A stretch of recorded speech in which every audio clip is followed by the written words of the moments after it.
Om Ajnana-timirandasya Jnananjana Shalakaya Chakshurun Militam Yena Tasmai Shri Gurave Namaha Shri Chaitanya Manobishtam Stapitam Yena Bhutale Swayam Rupa Kadamahyam Dadati Swapadantikam Vandeham Shri Guru Shri Yuttapada Kamalam Shri Gurun Vaishnavangscha Shri Rupam Sagrajatam Sahagana Raghunatam Vitang Tang Sajivam Sadvaitam Savadutam Parijana Sahitam Krishna Chaitanya Devam Shri Radha Krishna Padam Sahagana Lalita Shri Vishakam Vitamscha Nama Om Vishnu Padaya Krishna Prestaya Bhutale Srimate Bhaktivedanta Swami Iti Namine Namaste Saraswati Devi Gauravani Pracharine Nirvishesha Shunyavadi Paschatya Deshatari Vancha Kalpa Tarubhyascha Kripa Sindhubhya Evacha Patitanam Pavanebhyo Vaishnavebhyo Namo Namaha He Krishna Karuna Sindhu Dinabandho Jagatpate Gopesha Gopika Kanta Radha Kanta Namostute Tapta Kanchana Gaurangi Radhe Vrindavaneshwari Vrishabhanu Sudevi Pranamami Hari Priye Jai Shri Krishna Chaitanya Prabhu Nityananda Shri Advaita Gadadhar Shivasari Gaura Bhakta Vrinda Hare Krishna Krishna Krishna Hare Hare Hare Rama Rama Rama Hare Hare. Today I want to share with you some thoughts on the subject of what I'm calling Dialogical Vaishnavism. I've presented seminars on this topic in the past, and they go over some days. So what we're doing today is a very short introduction. And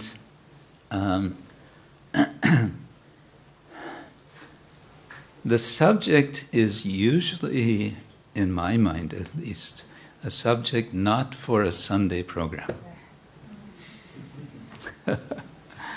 Why? Because we are a very mixed group in some respects. But on the other side, oh, thank you.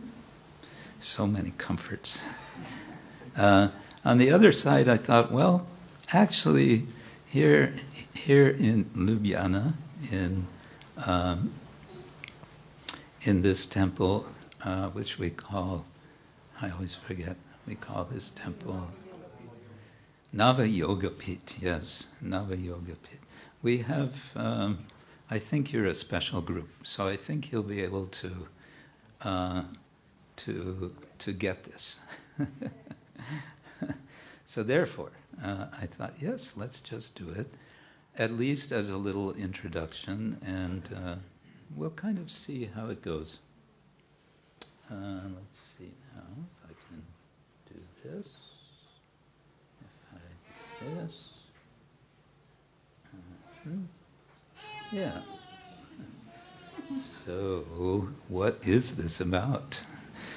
Dialogical Vaishnavism. Dialogical. How would you? It's not diabolical. It's dialogical. How would we translate dialogical in Slovenian?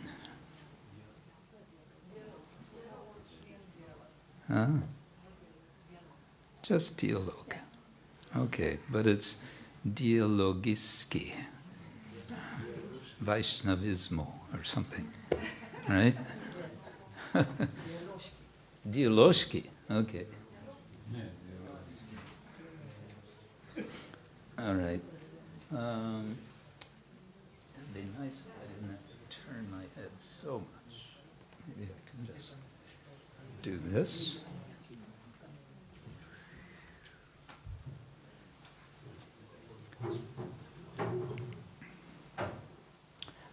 We're going to get more comforts.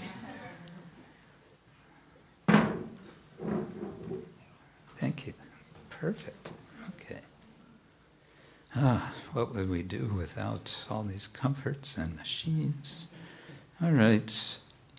So, dialogical?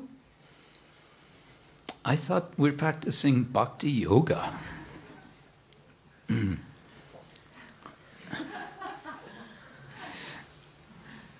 Yeah, so it's just a kind of funny joke. Somebody on the television is telling somebody who's trying to practice yoga, first, clear your mind. Okay, so he's clearing his mind, and he's meditating on his toes, and he's thinking, ooh, I have really ugly toes, actually. So anyway, this is not really what dialogical is about. Dialogical, first let's look at a couple of images. This is a banyan tree. This might be the banyan tree south of Chennai. There's something special about banyan trees, I think. The way they are so multiplex. There's so much in one tree, so to say. And we could, of course, emphasize this point, that although we see this multiplicity, actually there's a unity. This is one tree, presumably, just with many branches, and of course the roots that go down and go up. Krishna talks about this in the Bhagavad Gita, but that's another topic. I just wanted to give this image as a way of thinking about dialogue. And this image also, again, trees, this time many trees, and sometime we've all had this experience. You can look up at the tall trees and see how they all seem to sort of converge. And I think that's an interesting image for what we want to consider dialogue. But there's another sort of idea, and that's the idea of a bridge. I've crossed this particular bridge a fair number of times in my youth. This is the so-called Golden Gate Bridge that connects San Francisco with San Rafael. But I think it's an interesting photo because of the fog on one end. It's a lot of fog in San Francisco.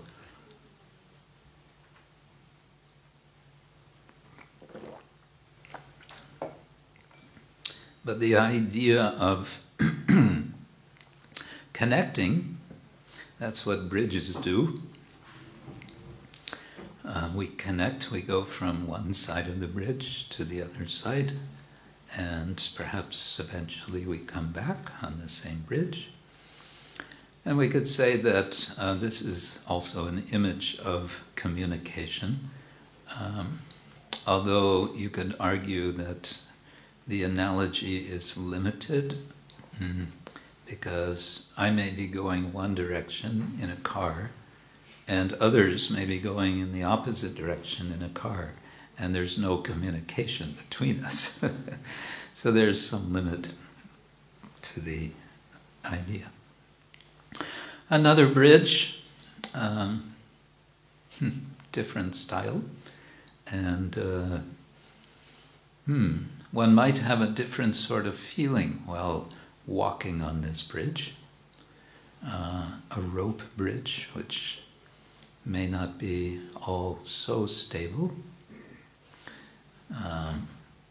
One might have a feeling of wanting to be quite alert when crossing this bridge.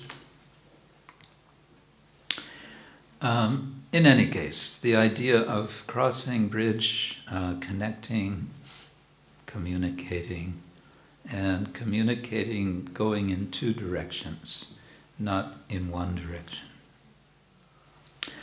Okay, now the main focus that I've had in these seminars in talking about dialogue is communication with persons of various faiths, of various religious traditions. Sometimes this is called interfaith dialogue. Sometimes it's called interreligious dialogue.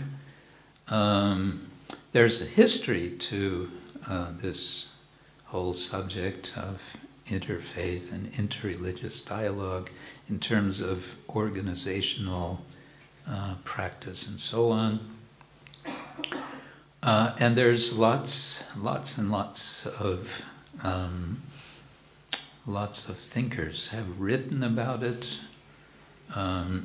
considering it from all different angles. But the point here is just it's very much about considering different religions, different religious traditions. So here's a little chart, just to get us thinking about the situation in the world today with respect to difference of religious groups. Taking the world as a whole, this is roughly the percentages we see. We have Christians of all different varieties, and there's so many different varieties of Christians. 32%, and then come Muslims. Also, there are several varieties, although two main ones. 23%. Next comes unaffiliated. It says 16%. I mean, these percentages and this way of calculating it, I'm sure one could find counter examples and find other kinds of statistics. Statistics are always a problem. Hindus, so-called Hindus, 15%. Buddhists, 7%. Folk religions, 6%. Other religions, 0.8%. And Jews, 0.2%. On another chart, not this one, another chart, it showed also atheists, 2%. I wonder what it would be here in Slovenia. 100%. 100%. Okay. Yeah. Anyway, we could probably find charts for Slovenia as well. Okay, so that's just getting us thinking about religions in some way. There's hundreds of ways to think about religions, talked about. But I've come with these questions for, oh, look at that, for those who would like to practice Krishna consciousness. How can our own spiritual lives and devotional experience of Krishna consciousness be enriched through open engagement with people of faith in other traditions? Now, for some of us, this may seem like a very strange sort of question. Why would we want to engage? Why would we want to have open engagement? And what is that? and how could it possibly be enriching? We have everything in our tradition. We have all the riches. We might feel like that. And there could be good reasons, and one could make an argument for that. Still, I want to raise this question. How can our spiritual lives and devotional experience of Krishna consciousness, or bhakti, be enriched through open engagement with people of faith in other traditions? Persons who identify themselves with one or another of these traditions we saw on the pie chart. Of course, we could then say, well, these are all superficial identifications. We are not this body, we are not Hindu, we are not Christian, we are not Muslim, we are not Buddhist, right? We understand this point. But if you just tell someone that, someone says, I'm a Christian, and you say, no, you're not. What do you mean? That may not be a good opener for communication. Right? Okay, next question. How can we share Krishna consciousness with others in ways that are value-adding for persons of faith, thus pursuing genuine friendship and cooperation for fostering spiritual uplift of all? Now notice this question, the key word is share, but notice there's no reference here to conversion. There's no idea here that we're going to make everybody a Hare Krishna. No. I think if we're a little realistic, we may recognize that probably the vast majority of people in the world, whatever a Hare Krishna devotee's good intentions might be, they're going to keep their own traditions, their own faith. And for many of these people, their faith is possibly deeper than you or I may appreciate. Something to think about. Okay, so those are a couple of questions. I have more questions. Do you want to hear more questions? All right, here we go.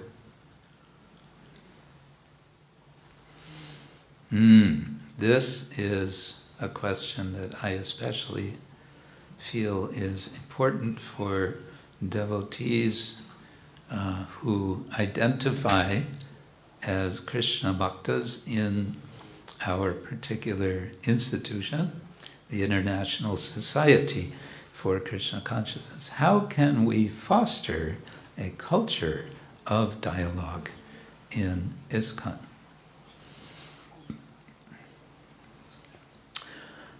The implication of this question is that we don't have very much of a culture of dialogue. Some places we have some culture. We have some devotees who have been very much engaged in dialogue, formal, informal, in various ways, various levels. Okay, now we might still want to, we may want to get a definition of dialogue. We all kind of think we know what that is, but here are a couple from William Isaac's Dialogue and the Art of Thinking Together. One definition: a conversation in which people think together in relationship. Interesting sort of a definition. Thinking together? What does that mean? Thinking together in relationship. And it's a conversation. He says also, a way of taking the energy of our differences and channeling it towards something that has never been created before.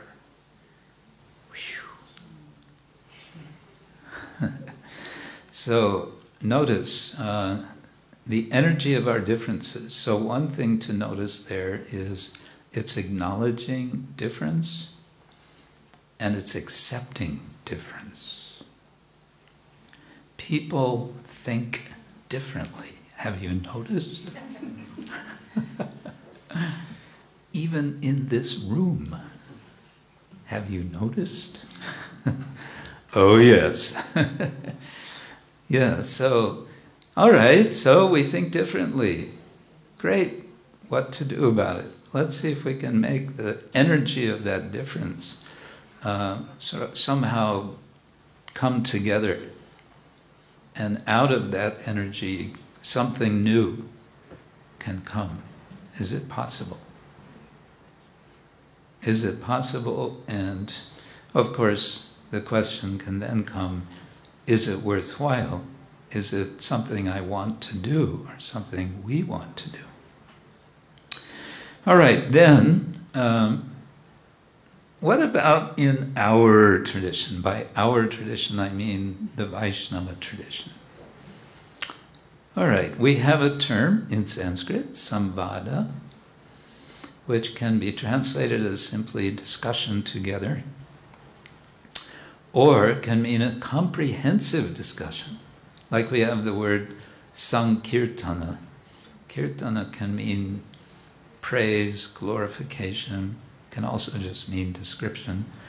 And sam can mean together, or it can mean complete. Complete glorification, sankirtan. So samvada. And the Bhagavad Gita, excuse me, each of the chapters of Bhagavad Gita are referred to traditionally as samvada. They're all discussions or conversations between Krishna and Arjuna. In the Bhagavad Gita, we have a famous verse. Matchitta matkata prana bodhayanta parasparam katayantas chamam nityam tushyanti cha ramanti cha. Here, bodhayanta parasparam is especially interesting. Parasparam means back and forth or with each other. It's kind of a neat Sanskrit word. Kind of sounds like what it means. Parasparam. And bodhayantaha means enlivening. Literally it means awakening. Jeev jago, wake up, wake up. So Krishna in the Bhagavad Gita is suggesting that, he puts it in the context of discussing about him. Mat chitta, those whose chit, those whose consciousness is me, those who are absorbed in thoughts of Krishna. Matgata prana, whose lives have gone to God, who are dedicated, who are absorbed in God consciousness. Bodhayanta paras. Katayantas chamam nityam. They engage in discussion nityam all the time. And what's the result? Tushyanti. They become very satisfied. They become very satisfied.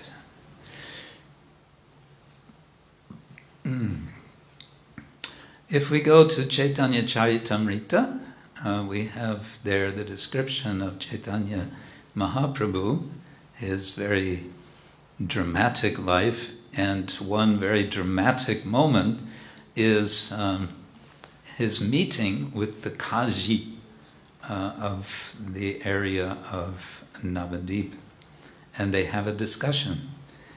The discussion is how Krishnadas Kaviraj describes, not really exactly in the style of what modern interfaith dialogue would look like, but it is a kind of a dialogue. They talk with each other, they listen to each other, and well, in the end, it's not that the Kazi converts and becomes a Hare Krishna. But what he does do is he says, okay, not only am I going to permit your Sankirtan to go on publicly, but I'm going to order all of my descendants to follow this order, that that Sankirtan will always be permitted. So that's a kind of dialogue. Or, what do you think? No? Then we come to later times. We come to Srila Bhaktivinoda Thakur from the late 19th century, who liked to use this expression, Saragrahi Vaishnava.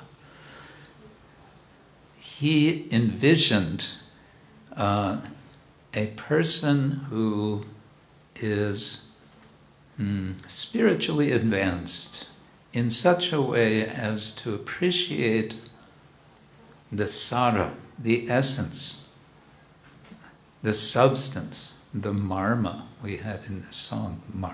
Marma means heart, it can also mean substance or essence. Someone who can appreciate essence or substance wherever it is, with whomever it is. And I think that's also kind of a message of the Radharaman song. Whoever you are, wherever you live, whatever you do, whatever is your dharma, whatever is your karma, whatever is your marma, just chant Radharaman. Grahi is one who can grasp, is able to comprehend. Shri Shri Panchatattva Ki Jai.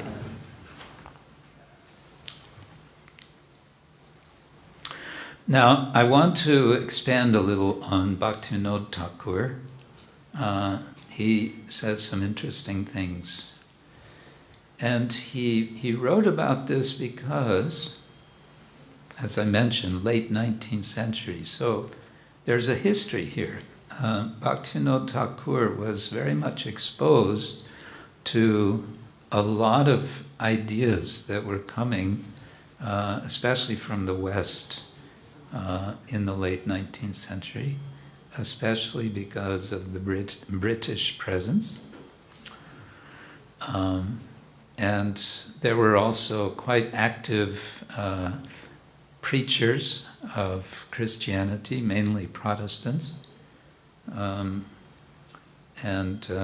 So he was encountering, and he was reading Western literature.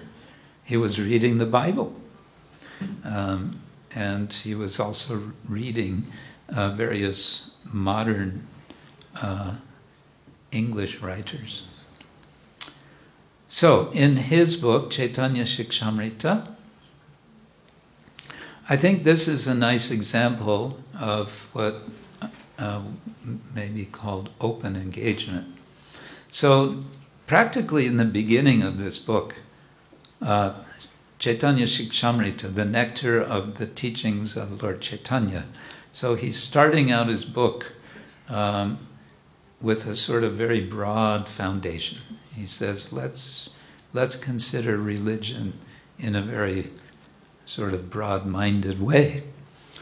And there he identifies 5 types of diversity, 5 differences, 5 sorts of difference among different religions. So we can say, well, there's there's Christianity, Islam, Buddhist, Hindu, etc., etc. But there's different ways of understanding difference. and he suggests 5. There's difference in teachers and prophets, is the first. Then difference in mentality and expression of reverence by the worshippers. Okay. I'm going quickly. We could, I'm sure, think of examples for all of these. There's difference in procedures of worship. Notice in the last 2, he's saying there's something in common. There's worshippers and there's worship. Talking about religion, that means there's going to be some worship going on, some kind of worship. Yeah, I don't know if Zen Buddhists would say they do worship. Maybe not. In any case, difference in procedures of worship, then difference in conceptions of God. Now here, you may say, hold on, wasn't one of those groups that you showed in the pie diagram, wasn't that Buddhists? And don't they not accept God? Well, it's complicated.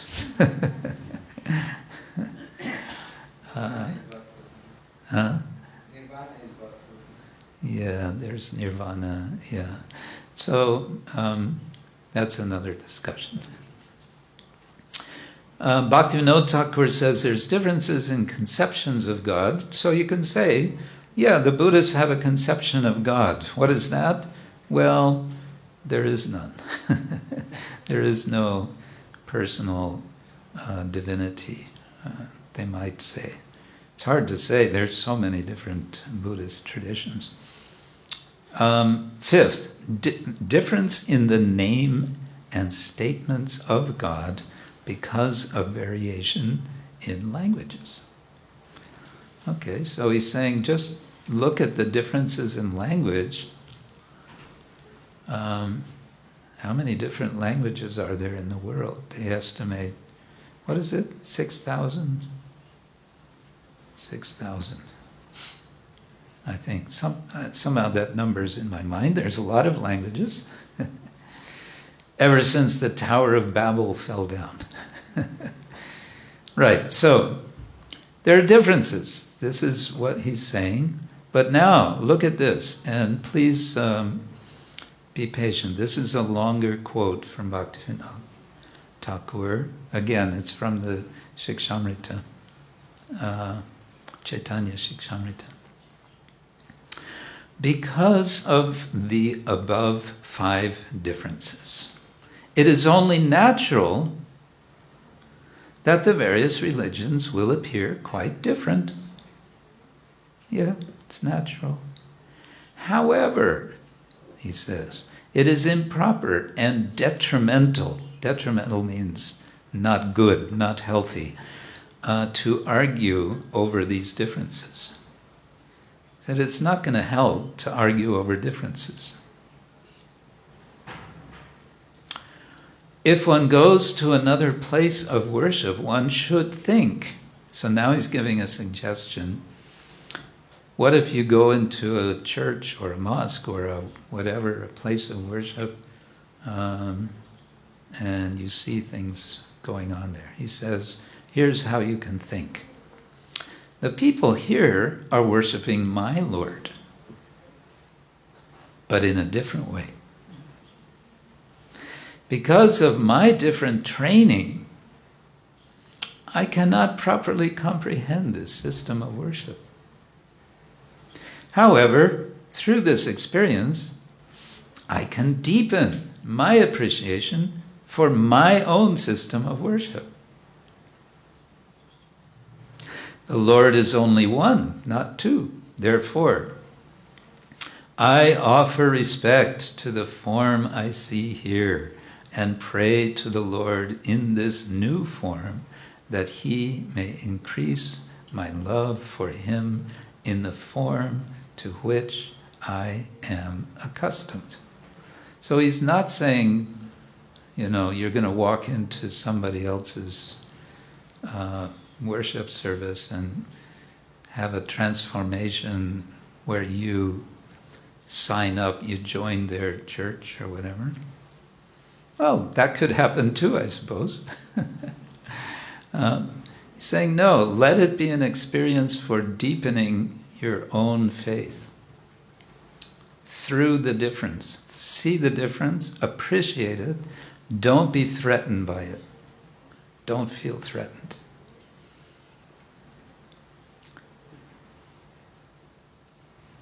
Does that make sense?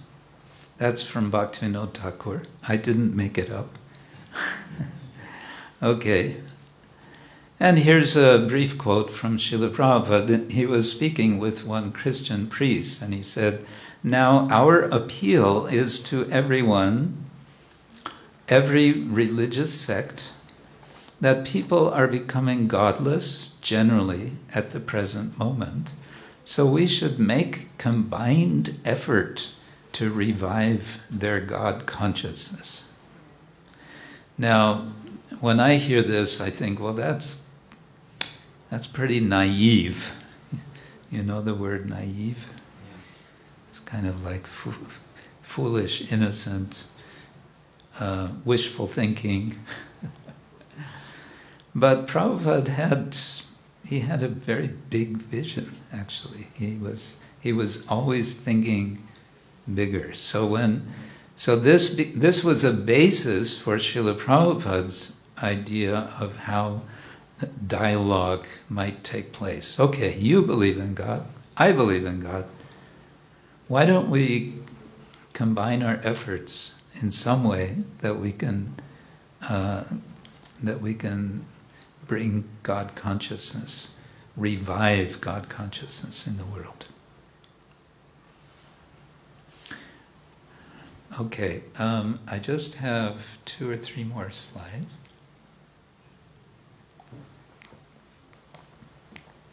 And then we'll see if you have any thoughts.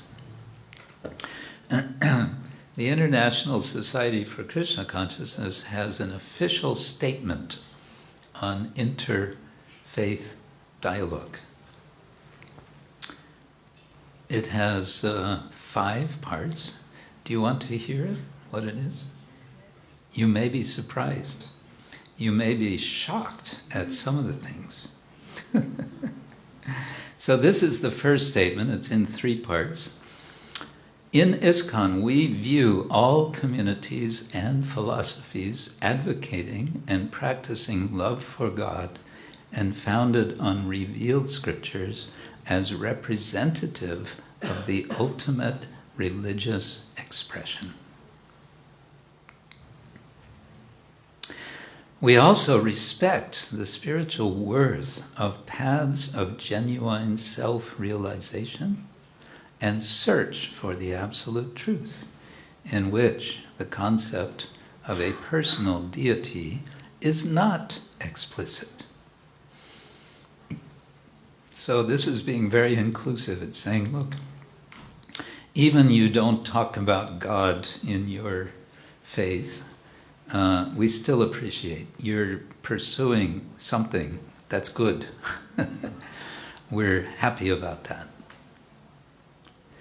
Other communities and organizations advocating humanitarian, ethical, and moral standards are also valued as being beneficial to society. We value. It's not something to be unhappy about.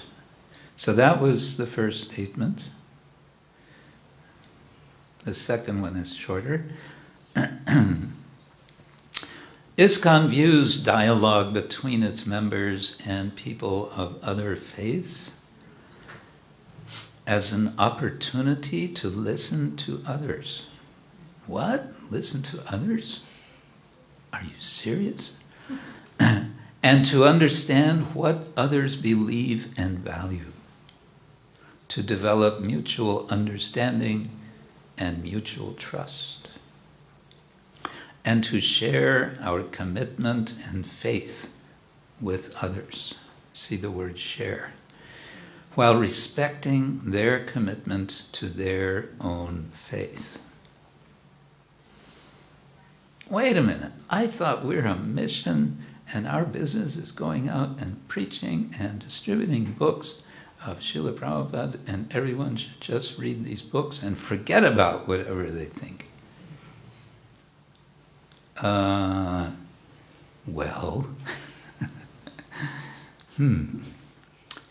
I think we have to think a little more deeply about our mission. Third point, ISKCON recognizes, this is going to be a surprise. ISKCON recognizes that no one religion can hold a monopoly on the truth, the revelation of God, or our relationship with God.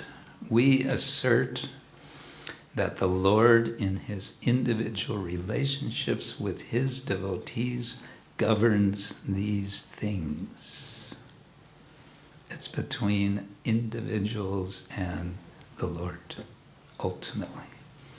It's not about this religion, that institution, this institution. The fourth, ISKCON's members are encouraged to be respectful and supportive of people of faith from other traditions, and to see the need for people of different faiths to work together for the benefit of society as a whole and for the glorification of God. Yeah. So, Trinadapi sunichena taroriva sahishana amanina manadena kirtaniya sada hari. That's being respectful. And finally, ISKCON affirms the responsibility of each individual to develop his or her relationship with the Supreme Lord. And that's it. That's the whole statement. This is being republished with some elaborations. It's coming in a small book or booklet, which I believe is also, I hope, it's also going to include responses to our interfaith statement by theologians and representatives of other faith traditions, what they say about this statement. So, this is pretty much what I wanted to present. This is again showing, I like this painting.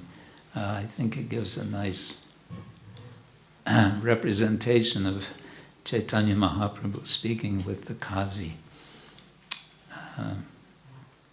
And it looks like a nice interfaith dialogue going on.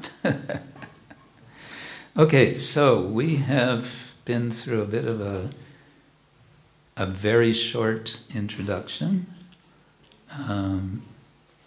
And my suggestion is we think about ways to cross bridges to connect with people. We're all of us in this, especially these last few days, it's been very rainy, so we think a lot about water and flooding and so on. And that might remind us of Nityananda Prabhu, who flooded the world with love of God, going to every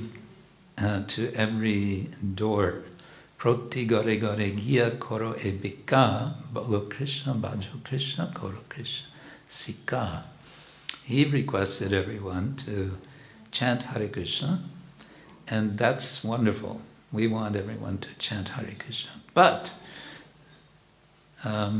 people might want to also talk about it. And how do we talk? Well, there's lots and lots and lots of different ways. And the general term, what we might find useful, is the idea of dialogue. Dialogue can happen in very informal ways. It can happen in very formal ways. And everything in between. It can be very individual, or it can be very public. It can be that you are representing an institution, or it can be that you're just speaking for yourself. there are many, many different ways. It's a big subject, so I think that's what I wanted to say for now, and let's see if you have any thoughts on this very short introduction. Hey Mangi Gopi, I thought you would have something to say. Thank you so much for this wonderful topic. I remember I attended your seminar in Mayapur 5 years ago. And This really was all... Yes, it's a wonderful reminder. And I just want to... you mentioned that issue might be to develop the culture and not have a culture of a dialogue. So that indicates that actually dialogue is a process, it's not a state, but it's a process. We need to keep on developing this thing. Yeah. So it's wonderful. And I'm just thinking in a related to our community, ISKCON community. Sometimes we have some issues, like some social issues, and we are concerned for the social well-being of our institution. But we didn't develop this culture, how to communicate these concerns. Yeah. So what could be your advice, how to do it in order to somehow resolve the situation in a constructive way? Yeah. How about instead of talking about interfaith dialogue, talking about intra-faith? What about within and amongst ourselves? Well, I guess the starting point can be the old saying that we have one mouth and we have two ears, right? So developing our capacity to listen instead of thinking, what am I going to say next while the other person is talking? Because what am I doing? I'm using my animal tendency of being defensive more than anything, right? What do animals do and humans have in common? Eating, sleeping, mating, and defending. So one way that we defend ourselves is with our words. And how we prepare our words when someone else is speaking makes it so that we're not really listening to what they're saying. And that can go into a kind of spiral of a downward spiral of no communication. I think a first point is to have enough sense of confidence, not in your particular opinion about something, but rather confidence that the right thing can be the right understanding, or a good understanding, an illuminating understanding is available. It's there somewhere, and I might have part of that, but the person I'm feeling in opposition to might also have part of that. So it comes back to this this nice quote, a way of taking the dialogue as a way of taking the energy of our differences and channeling it towards something that has never been created before. Now that involves some imagination, some creativity, some, as we say, thinking outside the box. And usually the way we build the box when we see there's two opinions is that we assume that there's only two options. And so we bash our heads against each other because there's only these two options. Maybe there's more than two options. Maybe there's a third option. Maybe there's a gray area. And also, maybe there is need for patience. We always want everything to be settled right now.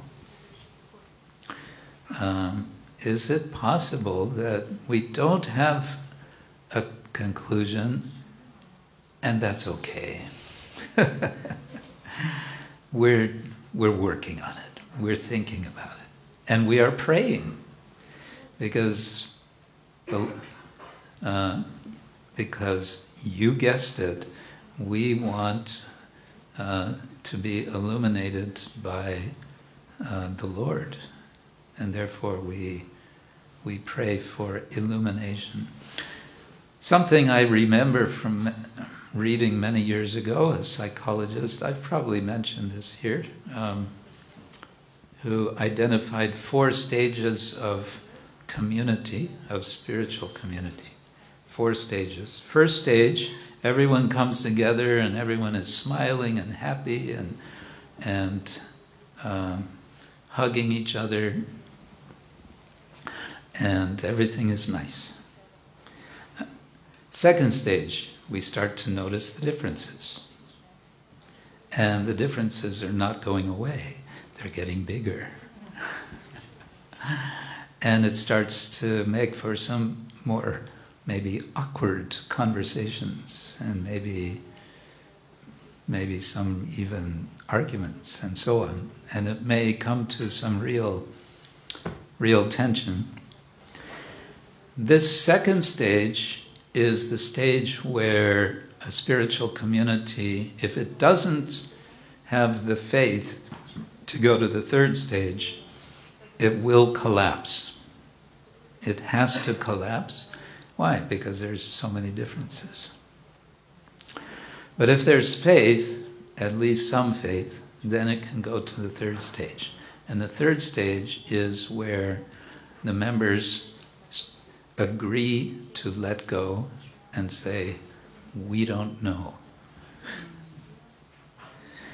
And he didn't use the term Paramatma, but we can say that's the stage where we open ourselves to Paramatma.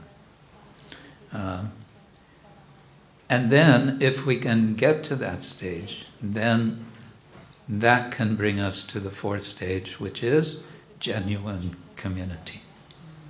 So the first stage is superficial community. It's a beginning. It has to start somewhere.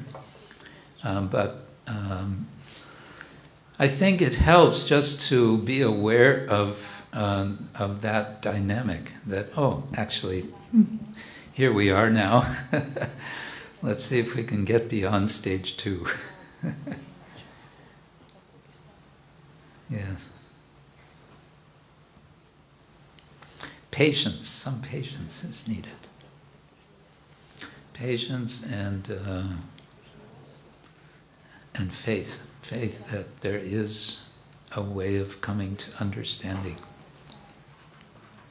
There can also be, I guess one more point is, can we have, to always hold this question, can we have unity in diversity? Srila Prabhupada famously used that phrase in one letter. I remember once we had this exercise. We had a sangha in Mayapur of the sannyasis and the GBC members and so on. And the facilitator had us read this letter from Srila Prabhupada and read it again and again and again, where Prabhupada is speaking about unity and diversity. So the point here being, maybe we see difference, we see someone says this and someone else says that. Is there space for both of us? Maybe there is. Can we see the bigger space in which, we can coexist? At least we can meet once a year for Ratha Yatra. Yeah. Is that okay? Thank you so much. But speaking about the differences, there is a wonderful book.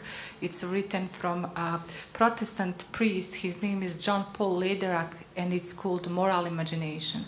It's really wonderful and helpful how we can use imagination to connect deeper with our unity and then rise above diversity in a positive way. It's wonderful, very really nice. wonderful. Moral imagination. Yeah, this is really the thing. Okay. Yes. Yes. Thank you, dear Master, for a wonderful lecture. I don't know what is a folk religion. Can you give me just a sentence on this? And my real question is how to present Hare Krishna movement to our friends and loved ones in a true choice way. Thank you.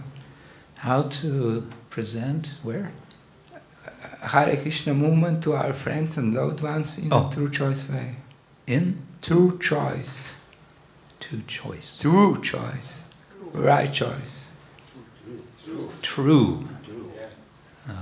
Okay. Folk religion, well, scholars would speak about indigenous religions. So there's, for example, the indigenous peoples of the Americas, North America, South America. They have their religious traditions. Peoples of, all over the world. There are the so-called Aborigines of Australia. There are African, probably hundreds of different African folk traditions. Inuit, that is so-called Eskimo, all over the world. There's different, generally, maybe a common term for all of these would be they're generally not in written form. They're communicated orally. I think that would be a kind of common denominator. And how to communicate with friends and family and in a good way. Well, first thing I would say is be patient and don't try to, we say in English, don't be in your face. How would you say that in Slovenian?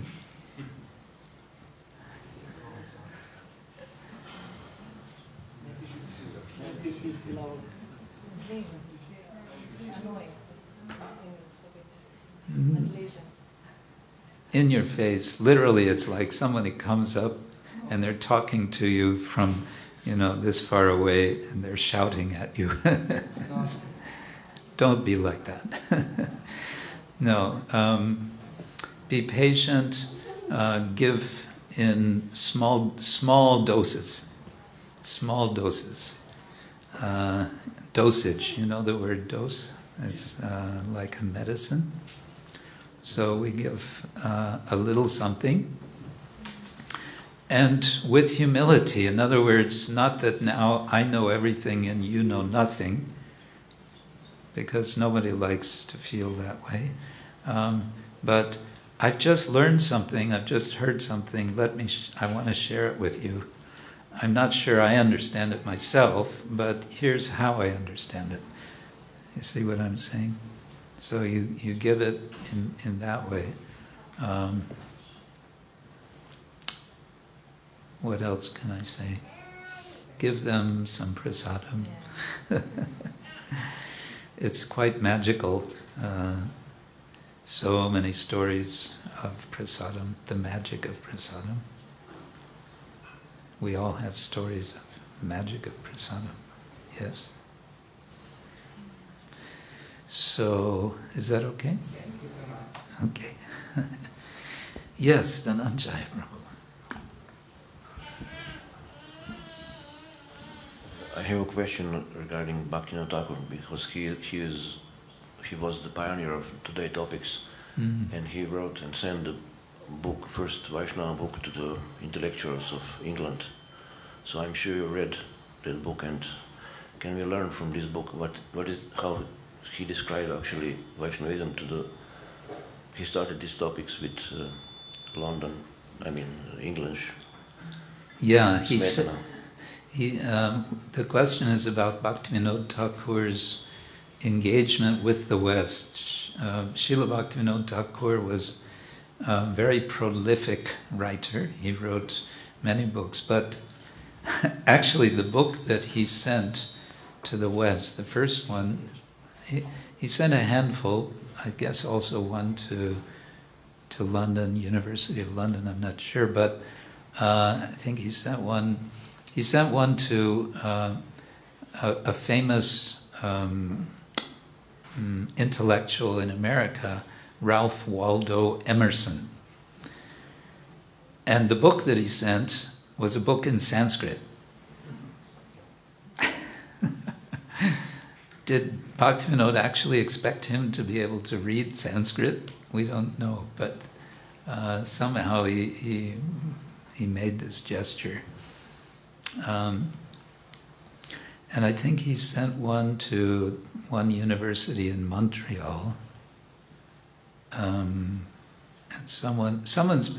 Radha Govinda's been researching this. He's been digging around about just exactly where these books landed and on and on. But you're asking about the effect of those books. I don't think we can say that there was any immediate visible effect. There may have been some polite, gratitude, thank you for sending the book.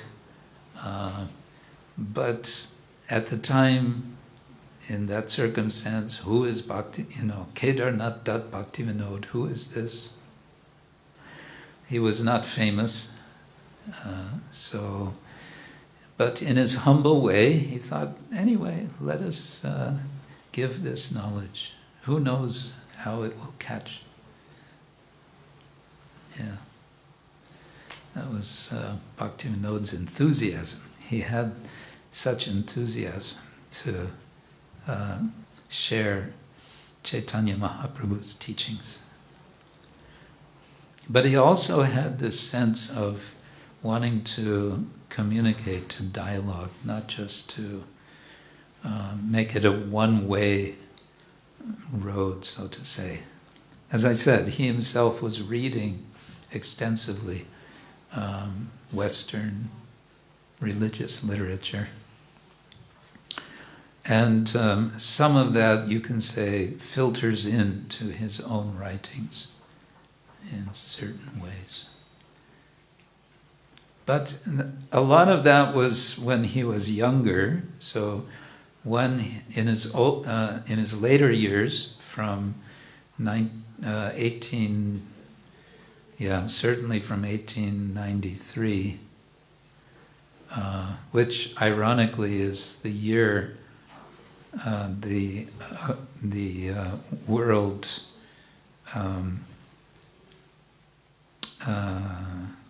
the World Parliament of Religions in Chicago happened in 1893, which is marked as kind of the beginning of the modern age of formal dialogue, interreligious dialogue.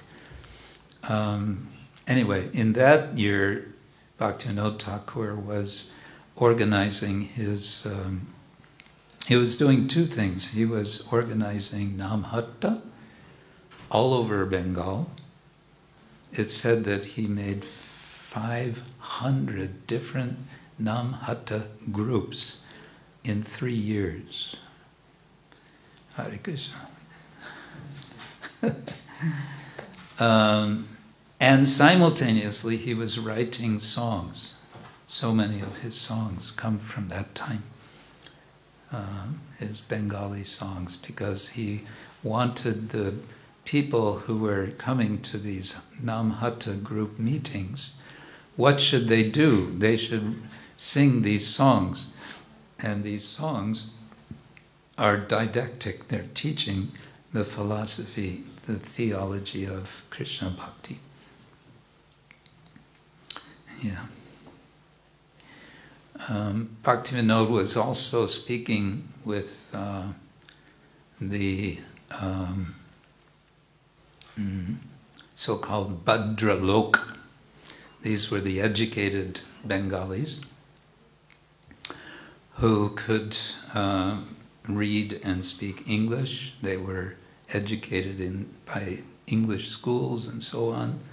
And they were many of them following the so-called Brahmo Samaj. And the Brahmo Samaj, started in the early 19th century, was rejecting the Srimad Bhagavatam and rejecting all the Puranas and rejecting deity worship and saying all that matters is the Upanishads. And the Upanishads are all about Brahman. Okay. Bhaktivinoda Thakur was asked by them to join him, to join them, and he said, "Thank you, but no thank you," because he had just received a copy of the Srimad Bhagavatam and a copy of the Chaitanya Charitamrita. And he was so excited by what he read. And therefore, he was invited to give a speech to these Bhadralok people in Dinajpur. So he gave a speech in which he says, "Come on, don't throw the Bhagavatam out like throwing the baby out with the bathwater." He doesn't use that expression, but that's basically his message. Don't throw the baby out with the bathwater. There is so much value in the Bhagavatam. You just have to be more serious to read it properly. And then he wrote that speech as a booklet, and that booklet is available in English. It's called The Bhagavata. Its philosophy, ethics, and theology. Very fascinating book. Yeah. Hare Krishna. On that note,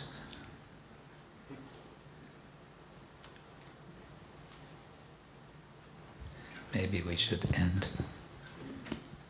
Someone else has a question? Good. Yeah. So Hare Krishna. Thank you for your kind patience in listening. And I'm sorry I'm not speaking Slovenian. That'll be next life. His Holiness Krishna Kshetra Swami ki jai.